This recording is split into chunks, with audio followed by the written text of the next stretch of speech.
Saatnya kita review film lagi. Di video kali ini aku akan menceritakan sebuah film dengan judul Plan Man. Tanpa berlama-lama, mari kita masuk ke videonya. Film ini diawali dengan perkenalan tokoh bernama Jinwoo. Ia adalah seorang pustakawan selama 8 tahun. Ia bekerja dengan penuh ketelitian dan keteraturan. Saat jam istirahat tiba, ia selalu mampir ke sebuah minimarket favoritnya. Di sana, ia jatuh hati pada seorang pegawainya, sebab pegawai itu sangat rapi dan bersih, sangat mirip dengannya. Ia pun mengamati pegawai itu selama 100 hari, bahkan mencatat setiap obrolan serta baju yang dipakai di dalam buku catatannya. Ia merasa harus melakukan hal itu saat sedang menyukai seseorang. Baginya, semua hal harus terencanakan terlebih dahulu. Setiap pagi, Jinwoo terbangun pukul 6:05, lalu melanjutkan bersih-bersih kamarnya. Pukul 6:45, ia harus mandi dengan sangat-sangat bersih. Pukul 7:30 adalah waktunya membersihkan kamar mandi. Di lemari, bajunya telah disusunnya sesuai dengan hari baju itu akan dipakai. Lalu, tepat 8:30, ia segera berangkat ke tempat kerja. Dan pukul 12 adalah jam istirahat makan siang. Lalu jam 12:30 ia sudah harus sampai di minimarket bertemu pujaan hatinya. Hari itu ia berencana untuk mengungkapkan perasaannya kepada pegawai itu. Tetapi ternyata pegawai itu ganti jadwal, hingga semua menjadi tidak sesuai dengan rencana. Ia pun menjadi kacau karena kejadian itu. Sampai-sampai buku catatannya tertinggal di sana. Namun ia baru menyadari saat malam harinya. Ia pun menuju minimarket itu lagi, tetapi tidak bertemu dengan pegawai yang tadi. Kemudian ia diberitahu keberadaan si pengawal oleh anak kecil yang adalah keponakannya. Pegawai itu bernama Sojung. Akhirnya, ia pun menuju sebuah klub tempat di mana Sojung sedang manggung. Di sana, Sojung mempersembahkan lagu baru ciptaannya. Lirik lagunya terinspirasi dari isi buku catatan milik Jinwoo yang bercerita tentang pria terencana yang akan menembak gadis yang disukai. Saat bernyanyi, Sojung kaget melihat Jinwoo ada di sana. Lalu ia pun memberitahu penontonnya bahwa itulah si pria terencana. Jinwoo yang malu pun membentaknya, sebab itu adalah masalah pribadinya. Sojung berusaha mengejarnya untuk meminta maaf karena sudah lancang membaca bukunya tanpa izin. Lalu Jinwoo mengambil buku catatannya dan segera menyemprotnya agar steril. Lalu Sojung menawarkan untuk memperkenalkannya ke pegawai yang disukainya itu. Namanya adalah Jiwon. Di hari lain, ia pergi makan dengan Jiwon. Jiwon pun membaca isi buku catatan tentang dirinya itu. Jiwon memang selalu berusaha rapi, bersih, dan teratur. Tetapi sebenarnya ia sendiri tidak nyaman dengan itu. Dan kini ia sedang menjalani terapi untuk mengurangi hal itu. Ia pun mengatakan kalau dirinya kini benci hal yang rapi. Lalu berusaha menjalani hidup secara ngawur. Ia pun mengobrak-abrik meja makan itu. 돈도 안 쓰실 거고 그래 이런 거. Tak berselang lama, keduanya tidak tahan melihat ketidakrapian itu, lalu segera merapikannya kembali dengan sempurna. Jiwon mengungkapkan dirinya tidak tahan dengan dirinya sendiri. Ia membenci Jinwoo karena perilakunya yang begitu mirip dengannya. Setelah itu, Jinwoo pun pulang dengan keadaan sedih. Namun, bisa-bisanya Sojung malah mengajaknya untuk ikut lomba band bersama dengannya. Lalu ia datang ke psikiater untuk mengkonsultasikan masalahnya itu. Psikiater memahami semua ceritanya itu. Ia berpendapat kalau Jiwon tidak membenci Jinwoo, tetapi hanya benci perilakunya saja karena mirip dengannya. Oleh karena itu, psikiater meminta untuk menuliskan di kertas tentang perilakunya yang berbeda dengan orang pada umumnya. Besoknya ia menanyakan kepada teman-teman kerjanya mengenai dirinya. Kebanyakan dari mereka berpendapat kalau Jinwoo orang yang aneh. Saat ke minimarket, ia juga bertanya kepada Sojung mengenai apakah dirinya aneh. Bahkan, Sojung juga membenarkan bahwa dirinya memang benar-benar aneh. Sebab, mana ada orang yang datang ke minimarket sesuai bunyi alarm. Setelah itu, ia datang ke sesi terapi kelompok. Ia dipertemukan dengan orang-orang dengan masalah yang bermacam-macam. Ada yang selalu pakai jas hujan karena takut kejatuhan kotoran merpati. Ada juga yang suka marah-marah dan ingin membunuh orang yang menatapnya. Kemudian, di sini Jinwoo juga menceritakan tentang dirinya sesuai dengan catatannya. Ada 4 hal aneh dari dirinya, yaitu selalu membuat alarm, tidak tahan melihat benda tidak rapi, tidak bisa menyentuh benda kotor, dan tidak pernah melakukan sesuatu tanpa direncana dahulu. Setelah bercerita, ada seseorang yang menangis karena merasa ceritanya mirip dengannya. Melihat orang itu menangis, membuat si pemarah menjadi marah-marah. Si gadis merpati pun ikut marah karena si pemarah membuat wanita itu menangis. Ujung-ujungnya, sesi terapi berubah menjadi kacau, hingga psikiater pun menjadi frustasi menghadapinya. Psikiater itu menangis sebab sebenarnya dirinya sedang merasa kesepian. Mendengar itu, si pemarah pun menyesal, lalu segera memeluk Jinwo. Tak tahan merasa dirinya menjadi kotor, Jinwo pun segera berlari menuju laundry langganannya.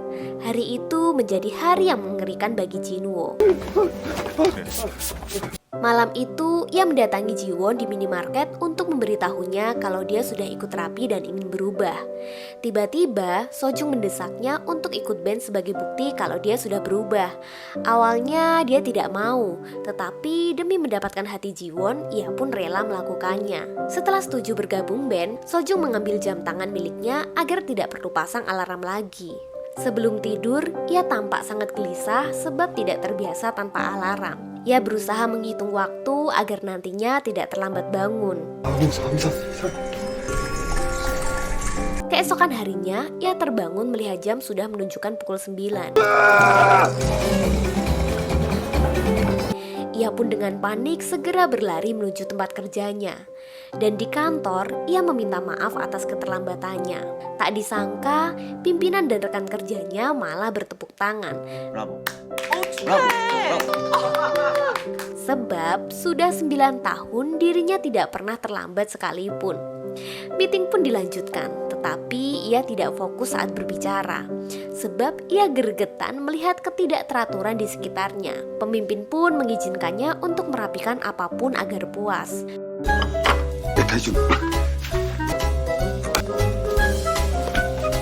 Saat kembali ke minimarket, Sojung dengan sengaja menyusun barang dagangannya secara tidak rapi. Jinwo pun meminta jam tangannya kembali, sebab tanpa itu dirinya menjadi kacau. Sojung mengungkapkan bahwa jika berubah itu mudah, maka tidak akan menjadi manusia.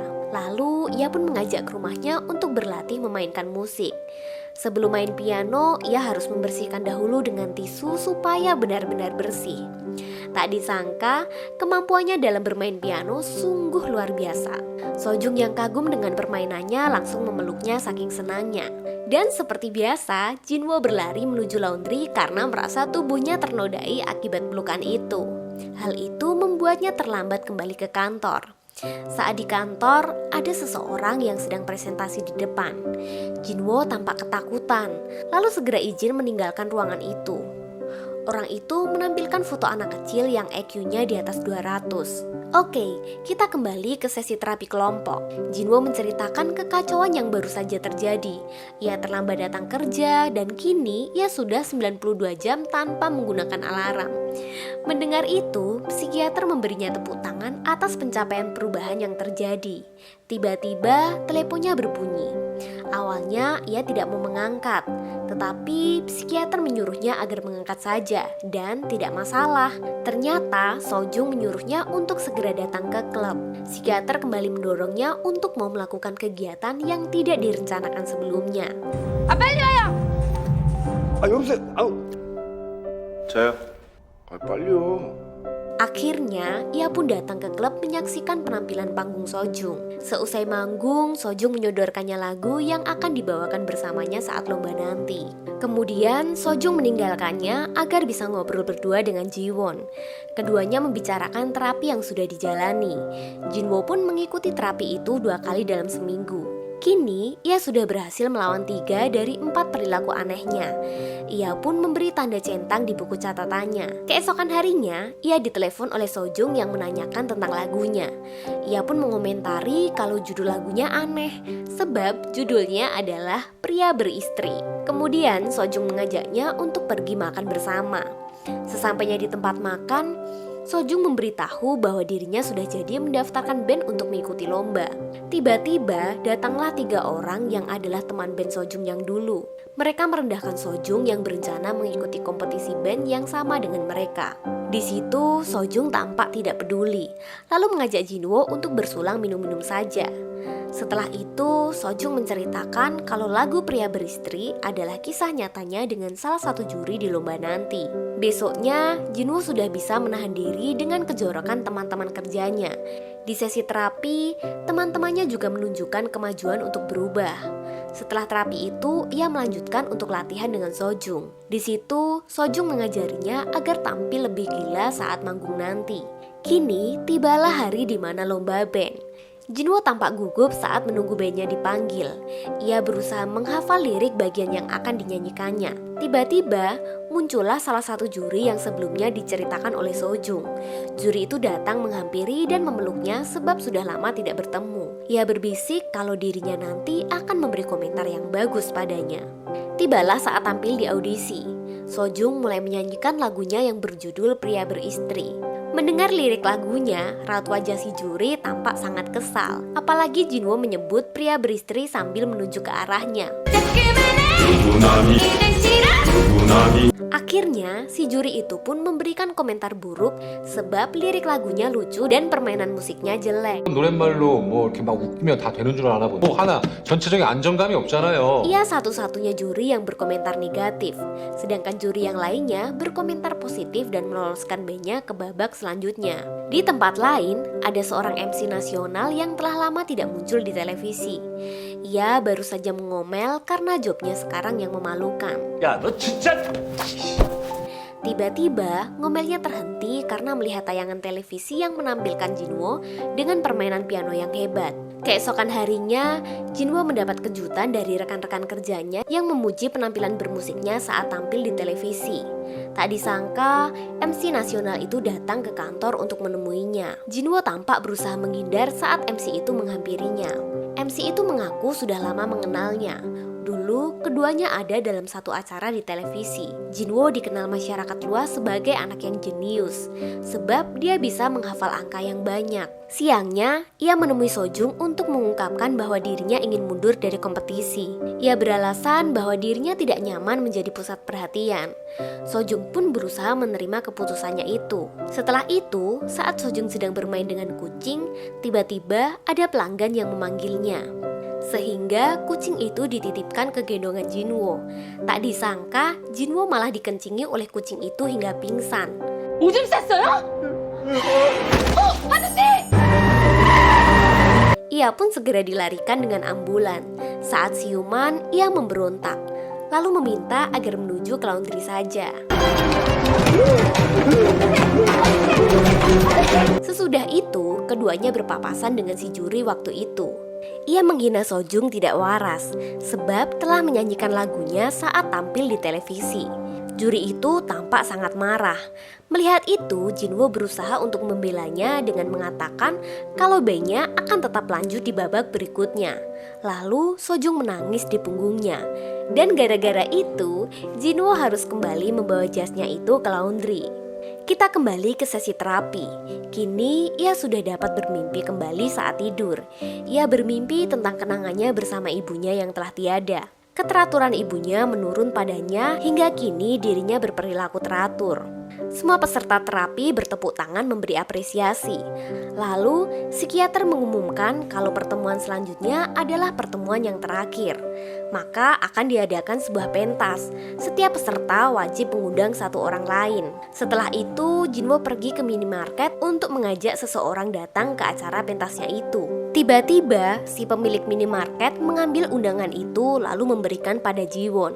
Sebab sepengetahuannya, Jiwonlah orang yang disukai oleh Jinwoo. Tak hanya itu, ia juga menyuruh keduanya untuk pergi nonton film bersama.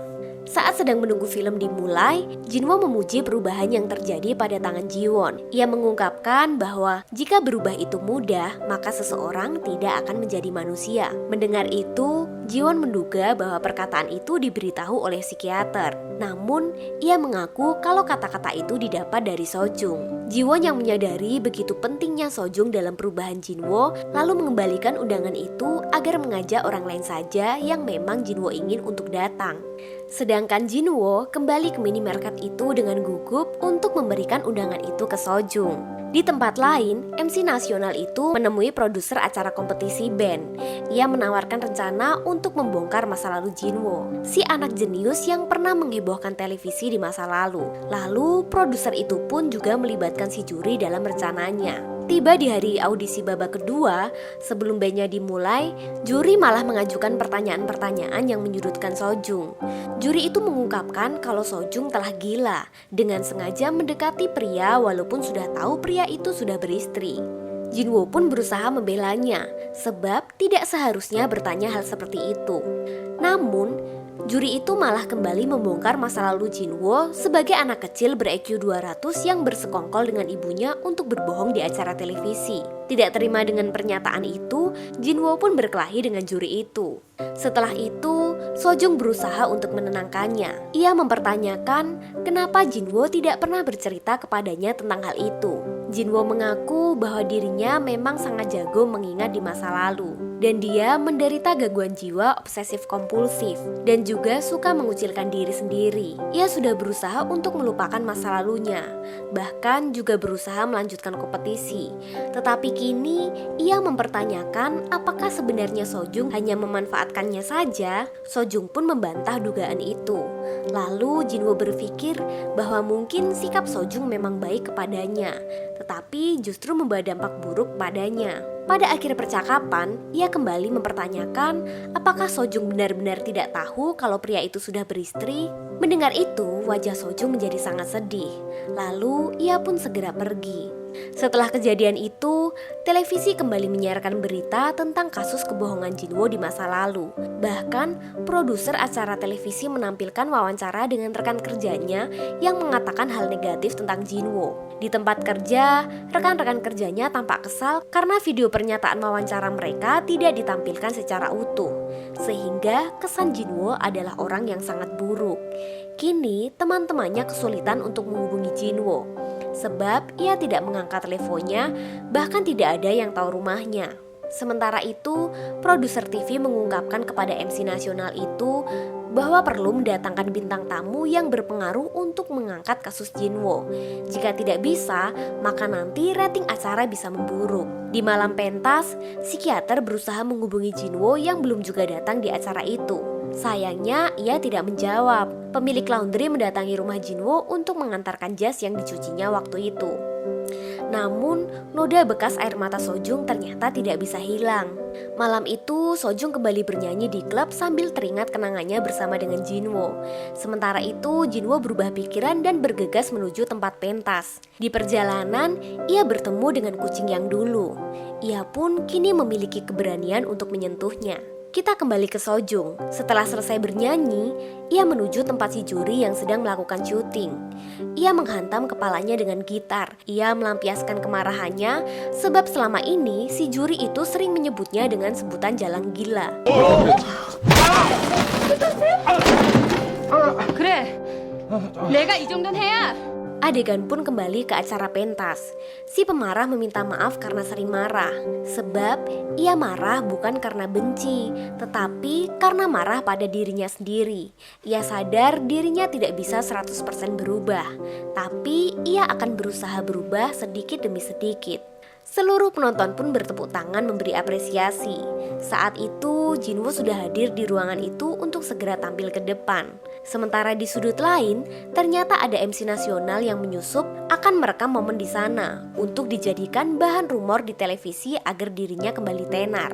Di atas panggung, dengan suara gemetar, ia menceritakan kejadian 30 tahun yang lalu. Waktu itu, ia dipaksa ibunya untuk kembali berbohong di televisi untuk menebak angka. Ibunya ingin agar dirinya mendapatkan beasiswa ke Amerika dengan pencitraan sebagai anak yang jenius. Sebenarnya, ia sendiri tidak menginginkan hal itu. Ia tidak mau berpisah jauh dari ibunya. Sebelum tampil, MC sudah memberitahunya jawaban dari setiap pertanyaan di acara televisi hari itu. Ia pun segera tampil di panggung. Penonton memberikan tepuk tangan yang sangat meriah. Namun wajahnya tampak bersedih. Saat pertanyaan diajukan oleh MC, ia secara sengaja mengambil kartu angka yang salah. Penonton tampak heran dengan itu. Lalu MC mencoba kembali dengan pertanyaan yang lain. Jinwo kembali sengaja mengambil kartu yang salah. sampai penonton marah menuduh si anak itu hanya penipu. Hal itu dilakukan agar ia tidak jadi pergi ke Amerika dan berpisah dengan ibunya. Lalu, saat ibunya akan membawanya pulang, banyak wartawan yang sudah menghadang dengan pertanyaan yang menuduh anaknya berbohong. Mendengar itu, Jinwo berlari pergi menuruni tangga. Lalu ibunya berusaha mengejarnya, malah terjatuh sampai lantai dasar gedung itu. Kejadian itu membuat trauma dan rasa bersalah yang begitu mendalam bagi Jinwo. Sejak saat itu, ia ingin menuruti semua yang pernah ibu perintahkan kepadanya. Psikiater itu mendatanginya, lalu mengungkapkan perkataan seolah sebagai ibunya yang meminta maaf karena tidak memahami perasaan Jinwo waktu itu. Ia pun menenangkannya sambil memeluknya. Setelah itu, MC nasional itu menjadi tidak tega melanjutkan rencananya. Ia pun mengurungkan niatnya untuk mengangkat kasusnya itu. Saat perjalanan pulang, Jinwo dan Sojung kehujanan. Keduanya pun meneduh hingga reda. Tiba-tiba bunyi alarm jam tangan milik Jinwo berbunyi. Lalu Sojung mengembalikan jam tangan itu. Alarm itu adalah pertanda jam tidurnya. Tapi kini ia sudah tidak membutuhkannya lagi. Kemudian Sojung pamit untuk segera pergi sebab hujan telah reda. Namun kini Jinwo menahannya. Sambil terbata-bata, ia mengungkapkan perasaannya bahwa saat itu adalah di luar rencananya. Baginya, karakter Sojung sangat berbeda dengan dirinya, tetapi ia menyukainya. Sojung pun menanyakan, apakah si pria terencana sudah merencanakan untuk ciuman? Jinwo menjawab dirinya belum merencanakan. Namun tiba-tiba Sojung malah langsung menciumnya, hingga membuatnya kembali jatuh pingsan. Di waktu yang lain, Jinwo dan Sojung kembali tergabung dalam satu band. Keduanya tampil di klub dengan lagunya yang berjudul Si Pria Terencana. Dan film pun tamat.